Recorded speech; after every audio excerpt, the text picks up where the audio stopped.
यांच्या वाट्याला येऊ नये म्हणून ही लोक आज विरोध करतायत. खरं तर डॉक्टर बाबासाहेब आंबेडकरांनी 13% आरक्षण दिलं. हे लोक म्हणतायत की डॉक्टर बाबासाहेब आंबेडकरांनी किंवा आमच्या बापानी म्हणजेच आमच्या बापानी तुम्हाला आरक्षण दिलं. त्यांना मला सांगायचं आहे, डॉक्टर बाबासाहेब आंबेडकरांचीच मुलं आहेत म्हणूनच त्यांनी आम्हाला सुद्धा आरक्षण दिलंय. जेवढा डॉक्टर बाबासाहेब आंबेडकरांवर तुमचा अधिकार आहे तेवढाच डॉक्टर बाबासाहेब आंबेडकरांवर आमचा अधिकार आहे. आजपर्यंत इतिहास जर बघितला तर मातंग समाजाच्या हातात वेगवेगळ्या प्रकारची शस्त्र होती. बाबासाहेबांनी आम्हाला शस्त्र टाकून द्यायला सांगितली, आमच्या हातात लेखणी दिली. त्याच लेखणीचा वारसा साहित्यरत्न लोकशाहीर अण्णाभाऊ साठे यांनी पुढे चालवला. तेच हत्यार परत घ्यायला आम्हाला लावू नका. आमच्या हातात कायद्यानं लेखणी आलेले आहे, विचार आमच्याकडे आलेला आहे. विचाराच्या माध्यमातून आम्ही पुढे चाललेलो आहे.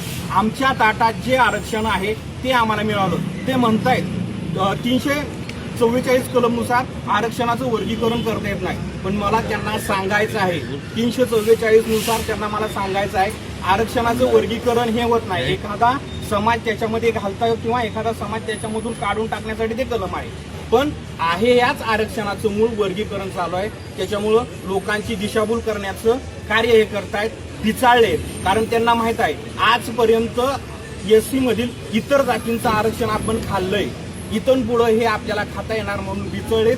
त्या माध्यमातून कोणत्याही प्रकारचे आक्षेप